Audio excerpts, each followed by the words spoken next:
Have you ever just felt a sudden, totally unexplainable pang of isolation? Well, you're absolutely not alone in that. Today, in this explainer, we're diving into a profoundly fascinating philosophical text. We're zeroing in on Chapter 1, Love in Humans, to uncover the actual root of this universal experience.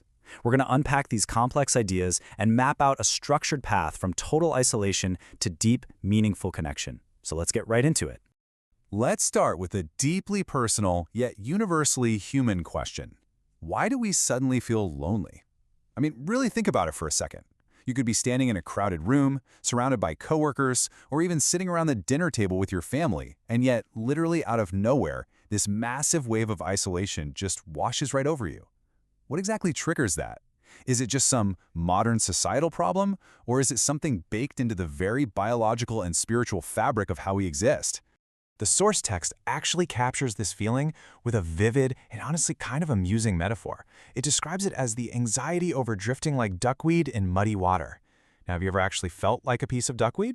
You know, just sort of drifting through life, completely untethered, floating on the surface with absolutely zero solid ground beneath you? It's such a specific image, isn't it? The author is suggesting that this feeling isn't just a fleeting mood or, a bad Tuesday. It's actually a fundamental symptom of how we exist in the world.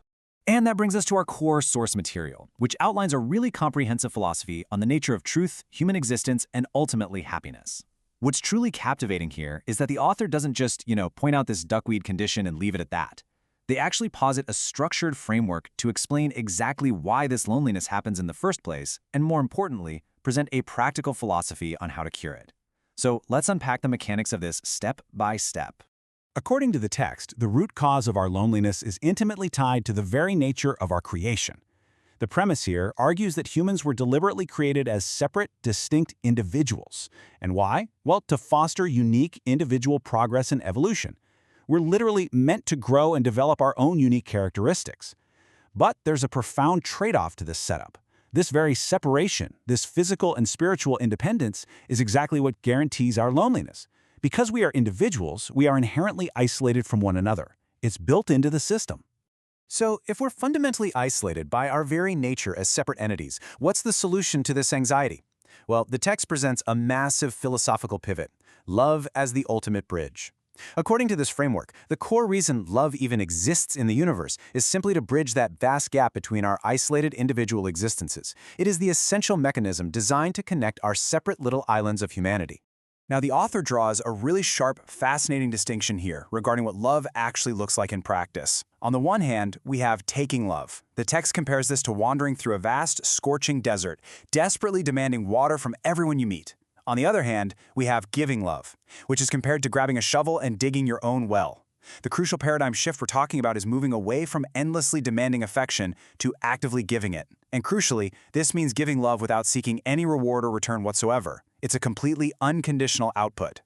The author challenges us with this exact metaphor of the well, because instead of wandering around with an empty cup, complaining about being thirsty, and begging others for a drink, the text argues that true love asks you to do the hard work yourself. True love is the act of digging your own well. It's that profound realization that the source of love isn't something you can just extract or demand from others, right? Rather, it's something you have to cultivate from within yourself so you can generously share it. Okay, so how do we actually do this in our real daily lives? The text breaks this down into 3 clear, actionable steps. Step 1, stop demanding water. Just put down the empty cup. Step 2, look at your own feet. Focus on where you are standing right now and the resources and strengths you already possess. And step 3, dig a well to quench the thirst of others. This right here is where high-level philosophy meets daily human interaction. Because when you exert the effort to dig a well for the benefit of the people around you, your own thirst for connection naturally gets quenched in the process. The author then takes this concept of giving love and elevates it to a macro, almost cosmic level. They define this active giving love as a direct manifestation of a universal principle called progress. And progress in this specific philosophical framework isn't just about, technological upgrades or economic advancement. It is the powerful, active force of loving others, giving them hope and infinitely uplifting them. When you love someone in a way that actually encourages them to grow and overcome their struggles, you are actively participating in the progressive force of the universe itself. And right alongside progress is its complementary principle, harmony. If progress is the force that pushes us forward, Harmony is the universal lifeline that catches us when we fall. The text describes this type of love as a tether that gently wraps around the wounded and prevents them from drifting away. Remember that rootless duckweed we talked about earlier? Harmony is exactly like tossing a lifeline to that duckweed. It's the compassionate, nurturing side of love that brings genuine peace and stability to anyone suffering from profound isolation. But there is a very, very important caveat to all of this. The author notes that giving love absolutely has to begin with discovering the profound value that is already inside you. The logic is honestly quite simple. You cannot give water to others if your own well is bone dry, right? According to the philosophy, you have to first recognize the inherent light and potential within yourself. Once you actually accept that internal value, you suddenly possess this endless reservoir to offer the rest of the world. And that leads us to the ultimate realization of Chapter 1. The absolute core of this entire philosophy is that loving itself is the true happiness. Let that sink in. Happiness isn't found in being loved. It isn't found in receiving praise or attention or getting things from people. True, unshakable happiness is found in the active, powerful state of loving others without seeking a single reward. When you finally realize you have the agency to dig that well and provide water to the thirsty, you transcend your own individual loneliness entirely. The very act of giving love is what actually makes you whole. So, as we wrap up this explainer, I really want to leave you with a final, provocative question. You've got the tools now, you understand the metaphor of the well, and you know the real philosophical root of that isolation we all feel from time to time. So, who will you dig your well for today? Don't wait around for someone else to fill your cup. Take a look at your own feet and consider actively applying this philosophy in your own life. Thank you so much for joining me on this deep dive. Have you ever felt like you're literally drowning in information, but somehow still starving for actual wisdom? Well, welcome to today's Explainer. Today, we're diving into a truly fascinating critique of modern education and our ongoing search for true wisdom. We're going to explore the profound concepts laid out in Chapter 2 of our source material, The Essentials of Truth. If you're ready to move beyond just collecting facts, you are absolutely in the right place. Let me ask you a question right out of the gate. Are we confusing superficial knowledge with true wisdom? Think about it. We live in this incredibly information-heavy world, right? We've got facts, figures, and endless data at our fingertips, 24/7. But the core problem our text tackles today is whether all this modern materialistic education has actually made us less wise. Have we completely lost sight of what it means to truly understand the world around us? To answer that, here is our roadmap for today.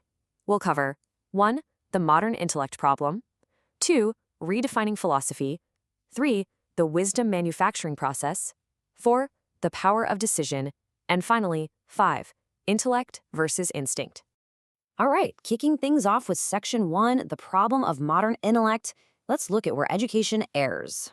The source material takes a really hard look at our current societal and educational landscape, and honestly, it doesn't pull any punches about where we've gone wrong. It points to a very telling newspaper survey showing that over 70% of people today doubt the unseen, or they just don't believe in religion or any higher spiritual reality. The author uses this massive statistic to show how a deep, materialistic bias has taken root in modern education. Basically, we're taught to only believe in what we can physically see, measure, and weigh. And that perfectly sets up the conflict we're facing. On one side, we've got superficial knowledge. This is the tendency to just blindly accept materialistic education and modern science without asking questions.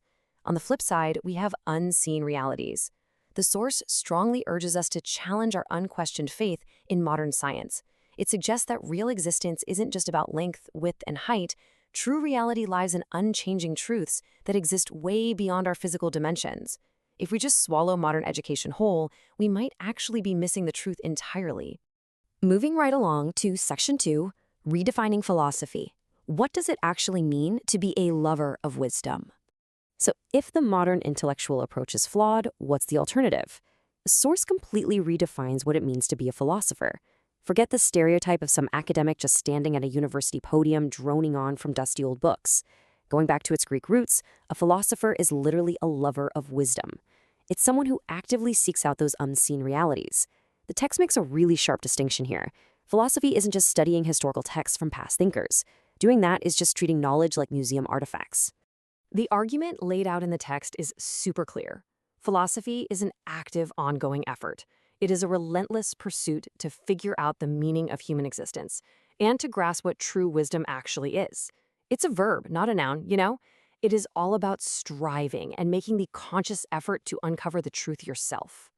Which brings us to Section 3, the wisdom manufacturing process. Let's break down this three-step methodology.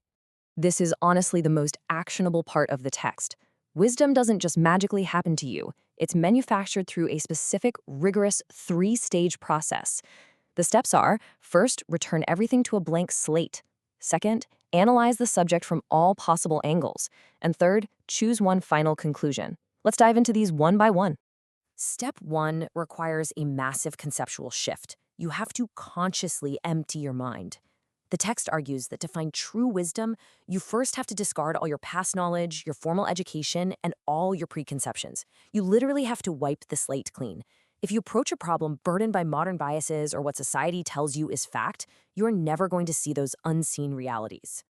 Okay, once your slate is completely clean, you move to step 2, multi-angle analysis. The text asks us to use our imagination to view a problem from the perspective of 100 different people, or actually even 1,000 or 10,000 people. You have to think exhaustively about all sides of an issue before making a judgment. It's like a rigorous mental workout where you're exploring every single facet of a topic to discover all the hidden dimensions it holds. Now for Section 4, the power of decision. This is all about taking the leap. This is the absolutely crucial final step of the process, and according to the author, this is exactly where most of us get stuck today. The text offers this incredibly sharp critique of modern society, stating, there are too many people who cannot draw a conclusion, feeling like this might be wrong, that might be wrong. Does that sound familiar? We suffer from textbook over-analysis paralysis. We gather endless information, we weigh all the sides, but we get so terrified of making a mistake that we never actually take a firm stance. The author addresses this with a really striking metaphor. When you're faced with a valley you cannot cross, you can't just stand at the edge analyzing it forever. You must build a jumping board, a springboard, and you must leap. Step 3 of manufacturing wisdom is having the courage to pick the absolute best conclusion you've arrived at and jumping. You must decide, and more importantly, you must act upon that decision, taking full responsibility for the outcome. And that leads us to our final part, Section 5, Intellect versus Instinct. What makes us truly human? Let's see how this all builds our final understanding. The source juxtaposes two fundamental ways of living. On one side, you have animalistic instinct. This is living life dictated purely by physical desires, bodily sensations, and just going with whatever you feel in the moment. On the other side, you have human intellect. According to the text, true intellect is living by deliberately chosen principles. If we skip the intellectual process of deciding and acting responsibly, we're basically just living like animals, reacting to whatever stimuli come our way. So, to summarize the core thesis of this entire chapter, intellect is not just knowing a bunch of facts. Superficial knowledge is cheap. True intellect is the rigorous, ongoing effort to break away from base instinct. It's the continuous, deliberate effort to maintain your spiritual attitude and the principles you've chosen through your own active manufacturing of wisdom. It's a daily, active practice of taking responsibility for the life and the beliefs you've built. Which brings us to the end of our explainer. But before we wrap up, I want to leave you with a provocative question to chew on. What past knowledge or preconception do you need to wipe blank today so you can discover your own true wisdom? Think about that 3-step framework. What happens if you clear the slate, analyze a problem from 100 different angles, and finally dare to build a jumping board and take the leap? I highly encourage you to apply this process in your own life this week. Thanks so much for joining me on this deep dive, and keep seeking those unseen realities. So, picture this. You're right in the middle of a super stressful day. Maybe you just had a pretty heated argument, or you're just feeling this deep, overwhelming sense of frustration. Have you ever just stopped in that moment and asked yourself, why do we suffer? I mean, it's the ultimate universal human experience, right? Whether it's inner turmoil or bumping heads with the people around us, suffering is just something we all have to navigate. But what if the actual source of that pain isn't what we've always assumed it is? Hey everyone, and welcome back to The Explainer. I am absolutely thrilled to guide you through today's topic. We're going to be digging into some source material that offers a really profound paradigm shift regarding our true nature as human beings. The text we're examining proposes that by completely rethinking who we are and adopting a very specific practice of self-reflection, we can actually cut off suffering right at its root and find some genuine, lasting happiness. Okay, so here's our roadmap for today's explainer. We'll start with the root cause of suffering, move on to the composite of body and spirit, the true purpose of sleep, reflection that leads to happiness, practical methods of reflection, and finally, purification, not superpowers. Let's dive right into Section 1, the root cause of suffering. Our source material actually flips a lot of what we think we know completely upside down. Obviously, the world is full of dilemmas and agony. But the true starting point for all this suffering, the text points directly at our own ego and attachments. It's our vanity, that constant nagging desire to be seen favorably by everyone else. The authors suggest that when our public image takes a hit or we feel downgraded, we get sad, we want to hide, and that creates an immense amount of internal pain. But here's the kicker, and it's where we usually make our biggest mistake. When that emotional pain hits, human nature basically dictates that we look outward. We point fingers at our environment, our bad luck, or the people around us. But the text explicitly notes that doing this, it only keeps us trapped in a cycle of suffering. Because, think about it, as long as the fault lies out there, we have literally zero power to fix what's broken in here. Moving on to Section 2, composite of body and spirit. So how do we break free from this cycle of playing the blame game? Well, the source material argues we need a massive paradigm shift in how we view ourselves. On the left, you've got the standard physical view, right? The idea that we are just biological machines and our minds are nothing more than brain chemistry. But on the right, the text introduces the spiritual view, this concept that human beings are actually a composite, an indivisible mix of a physical body and a spiritual entity. Drawing from the text, the spirit is inherently tied to your physical body during your life. It's connected, almost like a tether. But, and this is a huge but, the physical body is not all there is to the story. According to this framework, your spirit is here specifically for spiritual training and growth. The physical world is, essentially, a giant training ground for the soul. That brings us to Section 3, the true purpose of sleep. Okay, I absolutely love this part because it takes this incredibly relatable, everyday thing we all do and gives it a whole new meaning. The source material defines sleep not just as biological rest for your physical brain and tired muscles. Instead, it redefines sleep as a vital period of spiritual energy replenishment. So what's actually happening when you're snoozing? According to the mechanics outlined in the book, when we sleep, the spiritual body actually separates temporarily from the physical form. It heads back to what the text calls the real world or the spiritual realm. And why does it do this? To check in with higher guidance, process everything that happened during the day, and literally recharge its energetic batteries before snapping back into the physical body for another day of training. And honestly, this brilliantly illustrates why sleep deprivation is so incredibly damaging. The text uses the example of extreme sleep restriction, like that 3-hour Napoleon sleep trend you might have heard of. The author points out that people who try this might feel totally fine for a month or so, but then they start getting physically dizzy, they make frequent, silly mistakes at work, and some even end up losing their jobs. Why? Because they're completely starving themselves of that necessary spiritual recharge. They are quite literally cutting off their own energy supply. Which leads into Section 4, reflection that leads to happiness. Now, when things go south, the text warns that it's super easy to just jump to conclusions and think, oh man, maybe I'm just cursed, or I must be possessed by some bad luck. But that misses the mark entirely. True self-reflection, as it's presented here, isn't mystical, and it's definitely not about punishing yourself. It is simply about adopting a fair, objective viewpoint on your own actions and your own mind. It's taking a step back and looking at yourself without that heavy protective armor of your ego. All right, Section 5, practical methods of reflection. So how do we actually do this? The source lays out some incredibly practical steps you can use every single day. Step 1, view yourself objectively. Treat it almost as if you were a third party just observing a total stranger. Step 2 is utilizing mental tact. The text gives this great example. Say you're in a conflict, your emotions are ruffled, and you're right on the edge of saying something really hurtful. Reflection is that split second of mental tact where you catch yourself. You realize, wait, saying this is going to hurt them, and you intentionally cool down and de-escalate. It's real-time emotional control. To really nail this objective viewpoint, the author suggests this fantastic little mental exercise. Imagine taking a snapshot of your current life, or even visualizing your life playing out as a 4-panel comic strip. If you looked at that comic strip from the outside, as a reader, what would it say about your character? Where is the main character, which is you, currently heading? It's just a wonderful, creative tool for honest self-assessment. And finally, Section 6, Purification, not superpowers. Now, a quick but absolutely crucial reality check here. When talking about spiritual growth, it's so easy to get completely derailed. The text explicitly outlines what self-reflection is not. It is not an excuse to blame others, and it is absolutely categorically not a method for gaining psychic powers, trying to become some kind of superhuman, boosting your ego, or getting obsessed with the supernatural. The author warns really strongly against letting your ego hijack your spiritual practice. So what is it then? Well, the main takeaway here is that reflection is a core principle of happiness, and it's meant purely for purifying the mind. It's about stripping away the grime of daily conflicts, our vanities, and our mistakes so that we can live a bit more harmoniously and actually be open to higher positive guidance.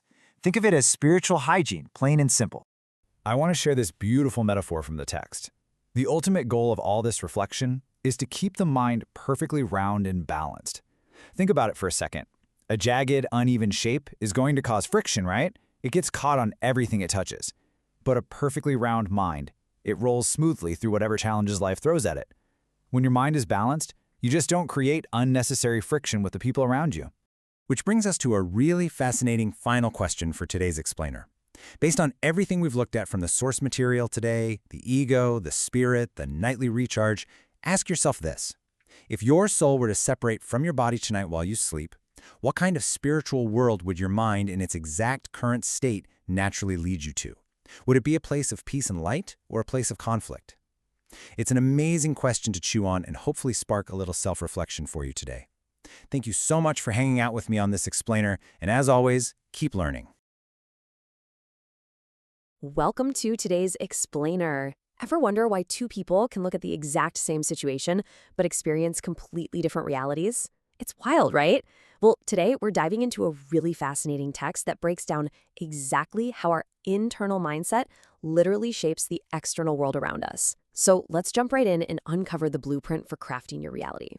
To get us started, the text shares this classic, legendary business anecdote that perfectly sets up our whole discussion. Picture this. Two shoe salesmen get sent to a region where absolutely no one wears shoes. The first guy looks around, completely defeated, and says, "There's no market here. Nobody wears shoes." But the second guy? He looks at that exact same scene, his eyes light up, and he goes, "Wow, if we can make it a habit for them to wear shoes, this is going to be a massive market." See, they're looking at the exact same physical reality, but their internal visions led to totally different outcomes. And that brings us right to the heart of the text we're exploring today. Chapter 4, The Theory of Artistic Development. Now, despite the name, this chapter isn't actually about painting or sculpting. It's an incredible step-by-step philosophical guide to manifesting your personal ideals, basically treating the development of your life like a grand work of art. Here's how we're going to break it down today. First, the lens of the mind, then the lucky foundation. Next, designing your stage, and finally, living strategically. All right, Section 1, the lens of the mind, how perception colors reality. The author introduces this powerful concept called the mind's colored glasses, or shin no ero megane in the original Japanese. The core idea here is that no matter what you're looking at, you are always viewing it through a pair of colored glasses. And the tint of those glasses? It's determined entirely by your internal mood and spiritual state. So, reality itself actually changes depending on which glasses you happen to be wearing that day. To make this super concrete, the text gives a great everyday example. So you're in a really dark, gloomy mood, right? If you look out at a crowd of people, you're genuinely going to perceive everyone as wearing black or dull, dark clothes. But if your heart is uplifted and bright, even if it's the dead of winter in December, you'll suddenly notice everyone around you wearing white or vibrant, bright colors. It really makes you stop and ask yourself, wait a minute, what's my state of mind today? Am I leaning bright or am I leaning dark? Moving on to Section 2. The lucky foundation, breaking the cycle. So once we realize our mood filters our perception, we hit the author's first big prerequisite for actually realizing your ideals. And it's all about luck.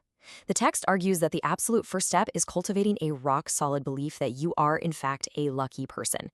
The author points out that if you ask highly successful people if they're lucky, they always say, "Yes, I am." They constantly affirm that things are working out for them, and by doing that, they create this incredible magnetic pull for even more success. And this creates a crazy psychological loop. If you firmly believe you're unlucky, the text says you'll unconsciously seek out failures just to validate that belief. You'll literally cause things to go wrong just so you can say, I knew it. I really am cursed. It becomes a total self-fulfilling prophecy. But a lucky mindset, that builds positive momentum. You drop the fear of failure because deep down, you just know success is inevitable. The author hits the nail on the head with this quote. First, you must think that you are a lucky person. If you cannot discard the belief that you are unlucky, you will inevitably bring about that reality. It's pretty straightforward. If you hold onto a negative self-image just because you're scared to let it go, you are the one locking yourself into that unfortunate reality. Section 3. Designing your stage, vision, and cooperators. Now that you've got that lucky foundation built, we move to the next step, actively visualizing the environment and the people you need to hit your goals. The text uses this fantastic theatrical metaphor. It says if you truly believe you're a lucky person meant to achieve something great, you have to trust that a stage will be prepared for you.